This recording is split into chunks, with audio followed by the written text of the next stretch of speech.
NCERT class 9th இருந்து motion around us டாபிக்ல இருந்து 16th question பண்ண பாருங்க.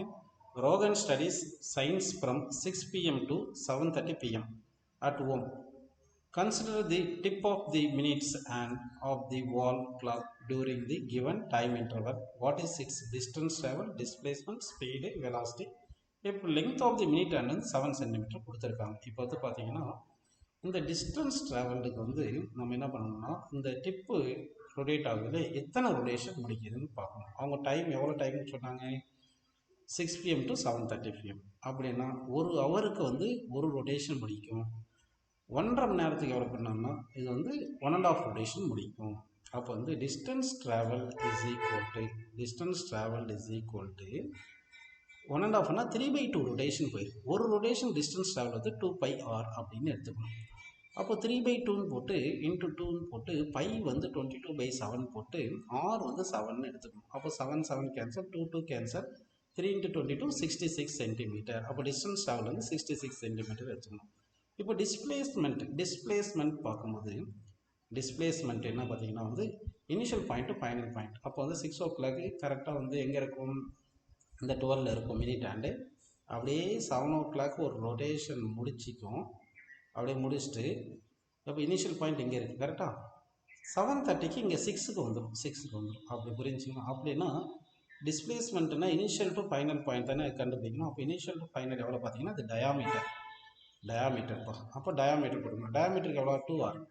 அப்போ 2 × r எவ்வளோ 7, 2 × 7 14 சென்டிமீட்டர். அப்போ 14 சென்டிமீட்டர். டிஸ்பிளேஸ்மெண்ட் வந்து 14 சென்டிமீட்டர். இப்போ ஸ்பீடு வேணும். ஸ்பீடுக்கு என்ன formula, distance travel by time taken. அப்போ டிஸ்டன்ஸ் எவ்வளோ 66 சென்டிமீட்டர். டைம் வந்து 1.5 hour. 1.5 hourனா 3/2 hour. ஒரு ஹவரை வந்து நம்ம மினிட்டாக மாற்றணும்னா ஆக்சுவலாக வந்து 1 hour = 60 minute கரெக்டாக.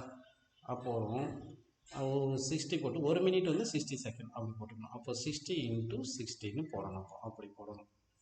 சரிங்களா. இப்போது நம்ம சால்வ் பண்ணோம்னா என்ன கிடைக்குன்னா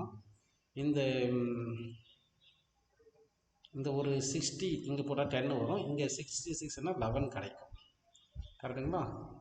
சரி அப்படி வருது. அப்புறம் வந்து இந்த 2வும் இந்த 16 கேன்சல் பண்ணால் 30 வருது. 30 × இந்த 3 வந்து 90, 90 × 10 900. அப்போ மேலே 11 கீழே வந்து 900. ஸோ அப்போது ஸ்பீடு என்ன வருதுன்னு பார்த்தீங்கன்னா 11/900.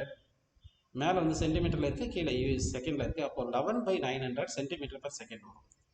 இதே வெலாசிட்டி வேணும்னா என்ன பண்ணணும்னா வெலாசிட்டிக்கு வந்து டிஸ்பிளேஸ்மெண்ட் பை டைம் போடணும். டிஸ்பிளேஸ்மெண்ட் எவ்வளோ பார்த்தோம், 14 சென்டிமீட்டர் பார்த்தோம். டைம் வந்து இப்போ தான் பார்த்தோம் 3/2 hour. 3/2 × 60 × 16 போட்டுக்கணும். ஓகேங்களா. சரி அப்படி பண்ணிக்கணும். இங்கே ஒரு 60 2 டேபிள் அடிச்சிங்கன்னா இங்கே 7 வரும், இங்கே 30 வரும். இது ஒரு 2ல் கேன்சல் பண்ணால் இங்கே 30 வரும்.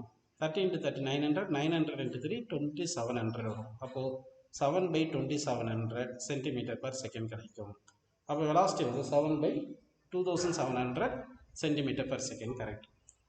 அப்போ வந்து distance 66 centimetre, displacement 14 centimetre, speed வந்து 11/900 சென்டிமீட்டர் பர் செகண்ட், வெலாசிட்டி வந்து 7/2700 சென்டிமீட்டர் பர் செகண்ட் அப்படின்னு ஆன்சரில் எடுத்துக்கலாம்ப்பா.